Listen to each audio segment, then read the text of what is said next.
Okay, this guy just awkwardly here, but alright. Hey guys, what's up?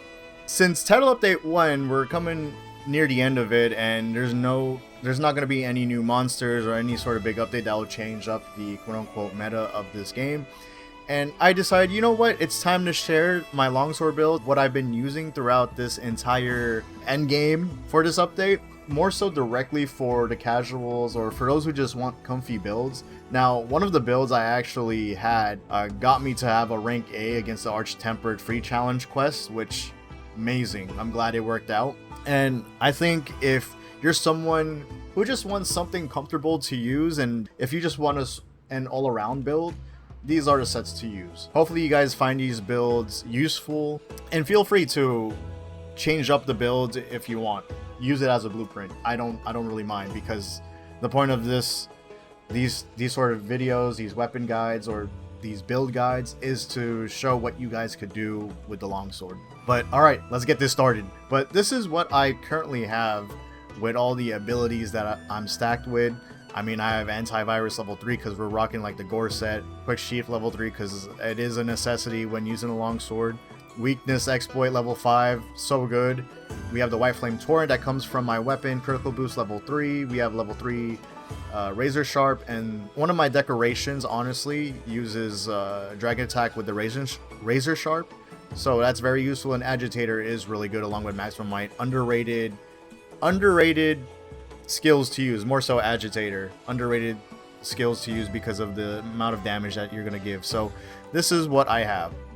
We have pretty much, I do want to say this first before I actually showcase my builds to you guys. Getting any sort of full set of the last two high rank monsters, whether you are getting Arch-Tempered Raidao or high rank Shia, those full sets already are very, very good. Now, it does vary and it depends what type of weapon that you have, but from my experiences from using different weapons, it seems that I really don't. Now, you're not going to be doing as crazy damage and doing speedrun times if you're getting a full set. It's always ideal to have a mixed set just to optimize your weapons, your damage properly, right? But if you're very casual with this game, getting a full set of Shia is really good, especially like one of the sets that you get a crazy big buff from regenerating with one of the armor passives, but it's also how you get a big buff on this map here. Let me actually showcase it.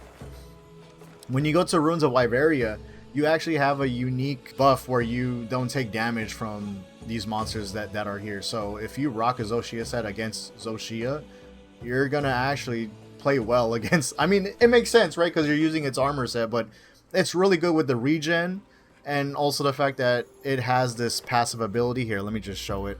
So you have Zoshia's Pulse, and then you're gonna have Guardian's Protection. So you need, obviously you need the full set if you want Zoshia's Pulse, if you want the regeneration, but then you have the Ward of Wyveria, or Guardian's Protection, where it reduces elemental and unique damage while in the Ruins of Wyveria. Now, I remember I was rocking like a longsword for the full set, and I actually did decent damage for what it was. So, and the Shia full set has, whether you are using like the alpha or beta version, they have decent skill sets and slots to use. So it's really up to you how you're gonna manage it. So again, I actually recommend the full set if you're just casually playing the game, along with Arch-Tempered Raidao, which we'll talk about later. There's certain reasons why I prefer casuals using the Shia full set than the Arch-Tempered Raidao, but Arch-Tempered Raidao is still good for what it is. Which again, there's a whole complexity of like with latent power and stuff like that, but it's still good to use it because of latent power. But all right, now let's talk about my actual set. This is a very comfy build that I'm using here. We have the Shia Longsword, which is, and it's fully upgraded. It has a raw attack of 726, gives raw affinity of 5%, and raw elemental damage of the dragon element of 200. So with the decorations I used was razor sharp / dragon jewel, level 3, level 3 or level 2 critical jewel, and level 1 critical jewel, which is the critical boost. Now, a lot of people on YouTube, they do like using the RT and weapons because you're able to max out more with its RNG bonuses. The reason why I do these showcases of my builds is because you don't need to rely on RNG, first of all, with the builds that I'm showcasing, because realistically speaking, if you're going for an RCN build that has so many nice bonuses like attack bonus, elemental bonus, or whatever bonuses you're going for with your weapon, you're most likely not going to get it, and it's probably going to take a lot of time just grinding the RTN weapons with great bonuses, right? So, which is why, like, I actually like the fact that the developers made Shia as one of the main monsters to farm, because a lot of its weapons, because I use a lot of Shia weapons on a lot of the different builds that I've been making, because it has decent damage for what it has, along with its skill, White Flame Torrent. And White Flame Torrent gives like a additional 50 damage after 9 or 8 or maybe less hits. It'll proc 50 damage on the monster, so you're getting, not only you're giving out crazy damage to the monster, you're also getting like plus 50 on it time to time, depending when it's going to proc with White Flame Torrent. I don't know the math for it.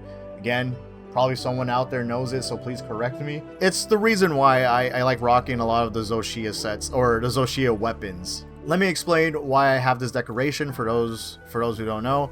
Again, I already explained about White Flame Torrent. Now, you could honestly increase the White Flame Torrent to have even more power and more damage if you're rocking a Scorcher set. Pretty much it adds extra fire damage. It'll burst more fire damage to the enemy. And in order to have this Scorcher passive, you would need to have rocked the Rathalos armor set, which I don't necessarily recommend. You're not able to really be creative with the different mixed sets with the Rathalos armor set, which is why like I don't really rock like a whole Scorcher set. I'll probably do it or make one just for fun, but apparently it is good when you do use it, so I just want to let you guys know about that. People use RTNs because they like to slot in their critical boost. Now, if you do have a decent RTN longsword that has good bonuses, and you'll be able to probably slot in a way better like slot for critical boost and increase it. Because right now my critical hits only deal 34% damage when I do critical hits. So I do recommend if you could get it up to like level 5 or level 4. I think maybe they did nerf critical boost in one of these updates, because I sworn it was just stronger before. But if you're able to slot in more critical boost with your RTN weapon, go ahead, go do that. This is what I have. I have Razor Sharp. If you have Master's Touch, I recommend you slot that in as well instead of Razor Sharp, because it grants, I think, you don't even have to sharpen your weapon when you have Master's Touch, I think. But if you have Razor Sharp, it grants a 50% chance of no sharpness loss, which is really, really good for any sort of weapon, which I highly recommend. Again, these are easy to get, or you can meld it.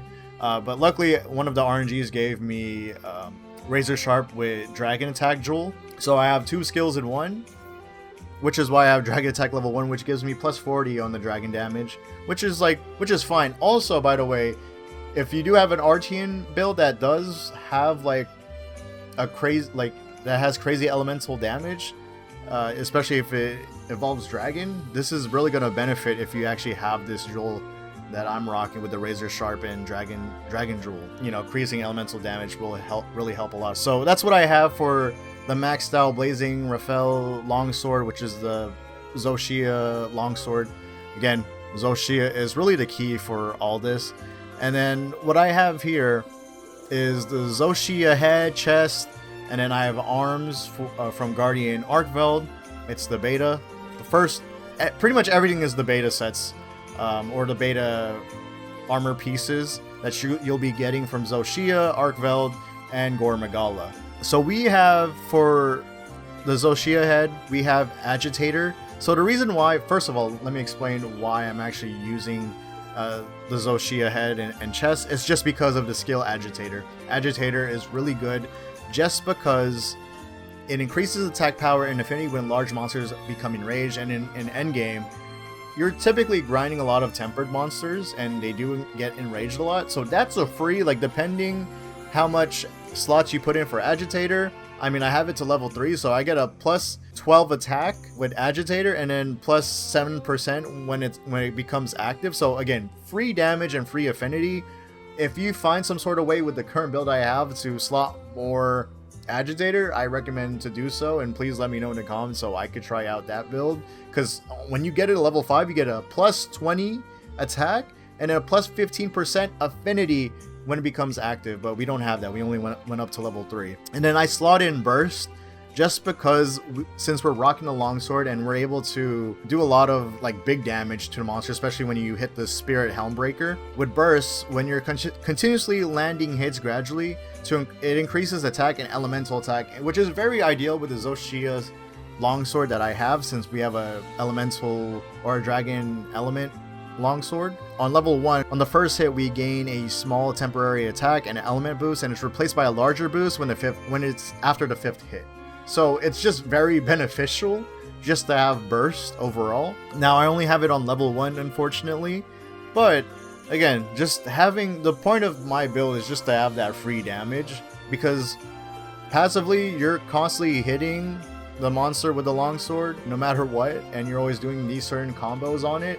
So it is, again, ideal to have Burst. And then Maximum Might is actually one of the most important skills to have for like any DPS sort of class or weapon that you have. Maximum Might level 3 gives you affinity of 30% when it becomes active, and it triggers when you have your stamina full for a period of time. It automatically comes in as soon as your stamina is full, and typically with Longsword you're not using up any sort of stamina, so when you have like a monster staggered to the ground, you're not really moving or losing the stamina when you're dealing damage to it, which is why it's very, very good to have. I think it's low-key underrated. Probably not. Maybe it is actually overrated, since a lot of people probably use it for their DPS builds. Maximum Might is very important to prioritize, because this is just free 30% affinity, and it doesn't take up a lot of your slots, because you're only slotting in 3 of them. And we're able to, throughout this build, we're able to easily slot in Maximum Might. And we'll talk about like the passives of Shia and Gore Magala. It will add up soon of why I have this. Now what I have here is just a chest piece. It comes with level 2 Agitator, which is why, again, I have the total of level 3 Agitator on my build. And then I slot in Weakness Exploit. Again, very important. Like as a DPS main, or if you're someone who's prioritizing damage, Weakness Exploit is so important for weapons like the Longsword. It's a level 3 jewel, or maybe level 2? Yeah, level 3. So, which is why I have that. Again, I have the beta pieces just to slot in all the decorations I have, and then for the level 1 decoration slot, I put in Antivirus. Oh, well, I can't see it here. We'll talk about that later, but Antivirus is actually very important in slotting into this set, just because you want to proc the Frenzy to have a buff with the Gore Magala passive. Anyway, so we have the Guardian Arc Veiled Vambraces. It's the beta arm pieces. It gives us a level 2 Weakness Exploit, and that's what we're really aiming for here, is just the skill. But it's also like, these are free decorations to put on. I mean, now you don't have to be like me. Again, this is how you know it's a comfy build. I decided to put on Free Meal. Now you could put in anything else that will benefit you in fights, but even though this is a 10% proc for Free Meal, and by the way, for those who don't know, Free Meal, it gives you a predetermined chance of consuming a food or a drink for free. This is so useful for those who hate crafting or saving up your items, because if you like using a lot of buffs or debuff like items during hunts, this is so useful to have, especially when you max it out. I was using this throughout my whole entire playthrough, actually, before I hit endgame of high rank. Yeah, Free Meal is just underrated to me. I like using it a lot. You could literally replace this. You don't have to be like me. But this 10% is actually really big, because if I'm using like a Mega Potion, sometimes I get like free Mega Potions here and there. It's so good. We're just here just to slot in like the stuff that you would typically have, and I slotted in Free Meal, Quick Sheath, and then Antivirus on here. We're going on to the waist, which is Gore Magala. Now, I, as a Longsword main, had a hard time grinding out Gore Magala because of how insane this guy hits. So, we're not necessarily, we don't really need Constitution for one of our equipment skills with Gore Magala, but we're getting it because of the deco slots and because of its passive. Let me go on to showcase why, or what decoration slots I have. I put in the last 2 Mighty Jewel, which is the Maximum Might. So we maxed out to level 3 which gives us 30% affinity when our stamina is full. But the reason why we mainly got, again, is the decoration slots, and because of Gore Magala's Tyranny. When you have Gore Magala's Tyranny, when you just at least have 2, right? If you only have 2 of the armor pieces, it infects you with a frenzy when against large monsters. And the thing is, for those who don't know about the whole frenzy debuff, now there's a certain thing when you're fighting against Gore Magala, when he infects you with frenzy, there's a little gimmick in the fight where if you're actually winning the fight or constantly doing damage to Gore Magala, you'll be able to overcome the frenzy and you get like a big damage buff or like output against Gore Magala. So there's a way to actually counter this, because you're like, wait, why would I wear that if it's like gonna affect me and debuff me? By the way, if you do end up losing the frenzy fight, you end up getting a whole debuff. So again, why would I wear this? Well, there's a way to counter it, which you guys were checking out earlier, which was antivirus. Now, when you max out to level 3, which I did, it greatly increases the recovery rate after contacting the frenzy, and you get a plus 15% if cured. So once you overcome the frenzy, you get a 15% affinity, a free 50% affinity. When you max out a level 3, it doesn't even feel like you're really fighting against this gimmick. It just becomes your own passive, because you're naturally gonna do damage to the monster that you're fighting. So having this on level 3, along with Gore Magala's Tyranny on Black Eclipse level 1, you're just getting free damage to it. So that's really it. It's a really great passive to have if you have antivirus. Be sure that you have this on level 3. I think I have this on only level... Do I have it on level 2? Oh no, I have it on level 3. I thought I didn't have it on level 2. It is very important to have if you want to overcome the frenzy easily. I've been playing with this casually, and you're not gonna have a problem with... I never got like a debuff once, so you're gonna be fine as long as you're like damaging the monster. I mean, because that's the point of antivirus. And then with Constitution, it does help kicking in your maximum might. I mean, it's just a little nice bonus because it comes with the armor piece, because it reduces stamina depletion when evading, blocking, or doing certain other actions. So you're gonna be doing a lot of dodge rolls or a lot of sprinting with the longsword. So Constitution actually helps if you want your maximum might constantly kicking in.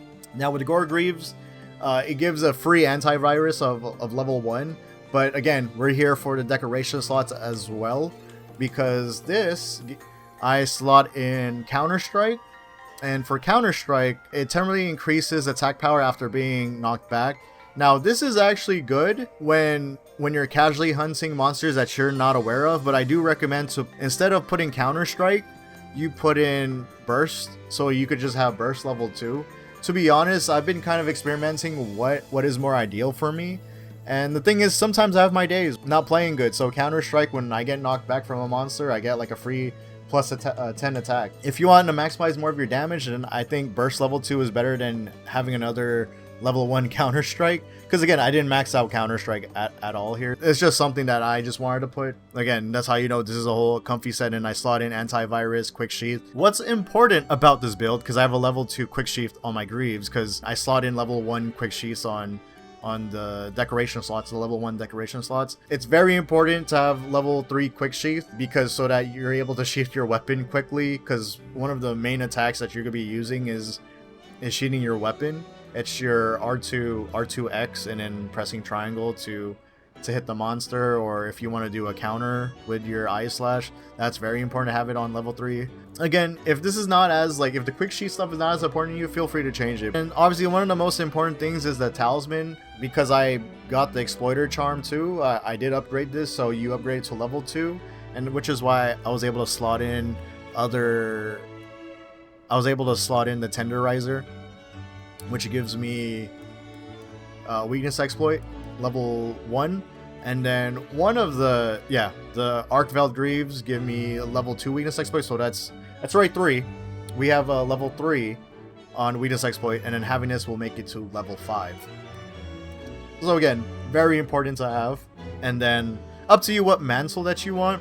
I chose the Invasion Mantle because I'm not a big fan of the Corrupted Mantle. I think the Corrupted Mantle is more ideal for the next build I'll showcase to you guys. This is it. This is what I have with the armor set. If you just want to rock something that doesn't involve latent power at all.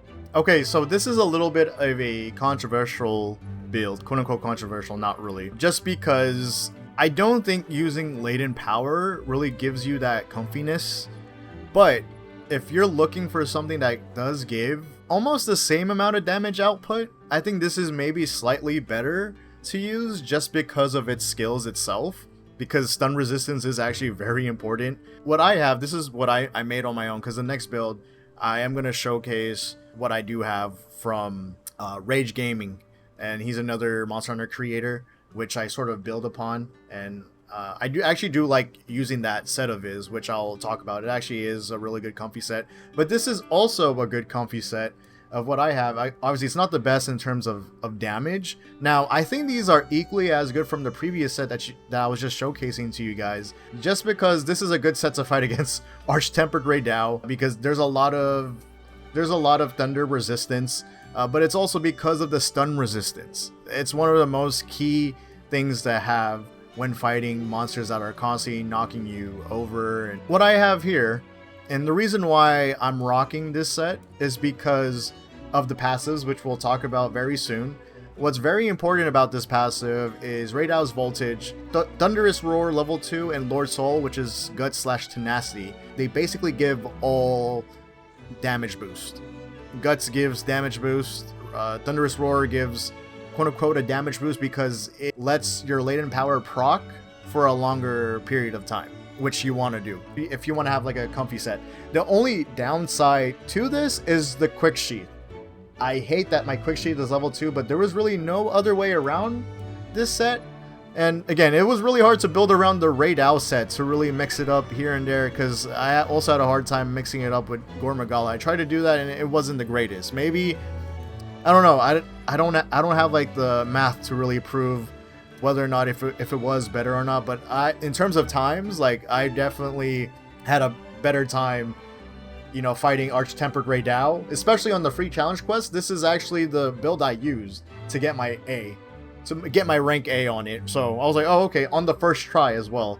But all right, let's get right into it. So same thing as the previous build that I have. We're using the same weapon with the same deco slots and decorations, but here we're using the Arch-Tempered Raidao helmet, armor, the chest plate, and the waist and legs. And then the only thing that we're using the Numinous Van Braces, just because it gives a level 3 slot and a level 1 slot, but also gives like a good skill, which is Elemental Absorption. And that's really important, especially when fighting Raidao. I sort of kind of build this fighting Arch-Tempered Raidao, to be honest with you. After taking elemental damage, which you're gonna take from Raidao, it grants you like element effects. So for level 2, when it's active, it increases elemental attack and resistance to take in at activation by 6. So that is free. That is good. I will gladly take it. And you know, the point is to take these like free damage. Fortunately, we don't have like the other stuff that we initially had before, but the thing is, this is a latent power build and we put that to level 5. But all right, so let's talk about first. Sorry, I'm going like all over the place. The head already gives weakness exploit level 1, maximum might, and then stamina surge. The head already gives weakness exploit level 1, maximum might level 1, and then stamina surge. These are 3 really good skills to have, and they play off each other just because of stamina surge. Because if you're constantly going for maximum might, stamina surge will help you get your stamina back immediately. So let's check it out. It speeds up the stamina recovery, and you already know about the maximum might and weakness exploit from the previous build. And then we slotted in another weakness exploit, so we're already on level 2 weakness exploit. Already here, the chest piece is very important because it gives level 3 latent power, and the slots, it gives a level 1 deco slot, so we inserted quick sheath. The con about this armor set of the Arch-Tempered Raidao set is simply it does not give a lot of decoration slots, so which is why it's hard to build around. But it is, the passives are like really good, especially if you really know how to play with latent power. And again, I already explained why I have the Numinous Van Braces, is just because so I could have elemental absorption, and then another slot of weakness exploit, and then a quick sheath. So unfortunately, that's what I hate about this build, is level 2 quick sheath. But if you don't care about that, then hey, feel free to replace it with whatever you guys want. I don't know how you guys play your odds. But I like playing with level 3 quick shield, and level 2 is just not hitting, but I just decided to put it anyway. And then, although the Sand Coil from the Arch-Tempered Raidao does not give any decoration slots, it does give key skills, which is Latent Power level 2, which Ray maxes out our Latent Power at this point, and then Maximum Might level 2, which Ray maxes out our skill. So Ray maxes out both of these skills, which is why it's important to have. Last but not least, this is the Raidao Sandgreaves. The reason why we have this is just because we need like an extra part or piece to have our level 2 Thunderous Roar. That is so important to have, right? And it's also stun resistance is so good. I didn't realize how good stun resistance is until I started using this set. And I noticed myself not really getting stunned from the obviously I'm not like getting stunned from the monster more frequently than especially from Arch-Tempered Raidao. You get stunned so easily when you don't have any sort of resistance against that monster. And this is such a game changer. So stun resistance really helps, and Stamina Surge is alright. Like, I'm not really worried about stamina, but it is good if you're using weapons that are having, that uses up your stamina. But the reason why, like, I decided to just rock the legs here is because of Raidao's voltage. And if we go here, it markedly extends the activation time of the Latent Power skill. Now, if we go to Latent Power, where we put our Latent Power at, it temporarily increases affinity and reduces stamina depletion when certain conditions are met. So how it works is that when you take big damage from the enemy, and it's not like too much damage, I think you have to take off like almost half your health, maybe a quarter of your health. That's when Latent Power will kick in. There's a certain number, I don't know the math with Latent Power, and that's when it will kick in from a certain amount of damage that you'll take. Or if you're not going to take a certain amount of damage, then Latent Power will kick in after like 2 or 3 minutes. And then when you have Thunderous Roar, it'll probably stay, because Latent Power doesn't stay for too long. It'll kick in for a good amount of time where you're dealing damage to the monster. Why Latent Power is very important, especially how it's a gimmicky skill and some people may not like using it. Level 5 gives you a plus 50% and reduces stamina depletion by 50%. So it's just so good to have. Along with Raidao's voltage will extend the Latent Power. And then when we go to Lord Soul, I don't know if you guys are familiar with Monster Hunter Sunbreak. They had the switch skills with the switch scrolls or whatever. There's a red and blue scroll. And every time you're on the red scroll, you'll be able to have a slightly like a damage buff every time you equip it. And you could switch these scrolls on the go during a hunt. It doesn't matter. Like, there's no cooldown to it whatsoever as well. So if you're on the red scroll, you have a damage buff. And it kind of operates like this in a way. So it boosts attack and lowers defense, but it lets you survive one lethal hit, which is like the one-shot attacks. So after, like, let's say you actually get hit by a one-shot attack, it'll boost defense and res. So which is a win-win on both sides. So even if you get hit by like a one shot or like a big like lethal hit, you'll get a defensive res, but you don't want that to happen because you always want to have your attack up, and guts is a really important skill to have. Before I get on to showcasing the other set, I forgot to talk about like what talisman and mantle you should have, especially for rocking Latent Power. Now for this build, I use the same thing as the previous build, Exploiter Charm. Here, for the mantle, I personally like using Evasion Mantle than Corrupted. I'm not a big fan of the Corrupted Mantle, especially like it got nerfed recently, or I mean within this title update. Corrupted Mantle is very useful because when you actually use the mantle, it does lower your HP when you do use it, and it will help proc Latent Power much quickly than you just waiting for it or being damaged from the monster and potentially losing momentum in the hunt. So I think that is useful in scenarios like this. Again, not necessarily a very comfy build. There's a gimmick to it, but if you don't mind going through it, if you want that little extra damage while having some comfiness because of the stun resistance that will help you a lot in fights, it is a big game changer, then yes, feel free to use it. But I personally like using Evasion Mantle, especially like I'm good at timing my dodges. Since I am a longsword main, I'm used to countering naturally. You do get a temporary attack boost each time you do a perfect dodge. It's up to you what you want to use. I mean, again, It's your playstyle. I don't know how everyone plays. And I forgot to talk about this. I put in counterattack for here randomly because instead of putting counter-strike, even though counter-strike will benefit with latent power, I don't like getting hit by the monster. I would rather just wait for the latent power because I'm not speed running these hunts or whatever. Unless you are speed running the hunt, then put counter-strike. But counter-attack Jewel is good just because Adrenaline Rush increases power after perfectly timed evade, which also applies to doing the Foresight Slash counter. Not the Eye Slash, but the Foresight. I don't know why it doesn't count for the Eye Slash, but the Foresight counter, it will count the Adrenaline Rush, which is a plus 10. Again, free. You could honestly put whatever that you want to add on here. Instead of Adrenaline Rush, this is just an extra decoration slot for you to utilize. Oh yeah, and by the way, for those who don't believe me that I actually did this on my first try with this set, let's look at this. There you go. Even though it was 1250, I did play bad on this hunt just because I did it solo as well. I only played bad on this hunt. The reason why I only had a 10-second gap from not having an A is just because I didn't flash the monster correctly, and I was just chasing it all over the map at that point. So I could have obviously had a better time, but yeah, this was a decent hunt. For a first try, I got it on A already, so I'm chilling with that score. I mean, I need to test it out and do more runs and play, but again, with this set, you'll already have an A if you're playing correctly with the Longsword, so don't worry about that. Now, on to the next build. Now, I'm not saying that this is my build at all.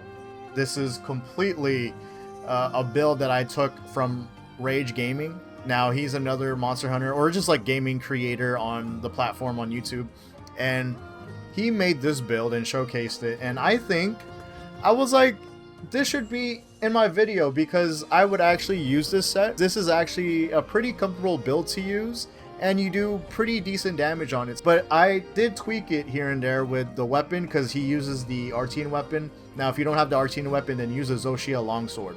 Overall, very similar to what I initially had, but the reason why I say this is a bit of a comfy build, because you have Counter-Strike level 3, Latent Power level 5, Weakness Exploit, but you also have level 3 Quick Sheets, which I really wanted in my previous build, and you also have Evade Extender, which I never thought of when, you know, making this sort of builds. Oh yeah, by the way, ignored my offensive guard. That's from my lance. But all right, yes, we have level 3 critical boost, level 3 razor sharp, dragon attack, white flame torrent. Now this is the same sword I've been using from all the previous builds that I've been showcasing to you guys. And then weakness exploit, latent power, counter strike, maximum might, which is the most essential one because that's just free affinity. Then quick sheath level 3, and an evade extender. For those who don't know what evade extender is, evade extender, you're able to, your dodge roll evades in a greater length. So instead of dodge rolling in the amount of inches you do when you do a roll,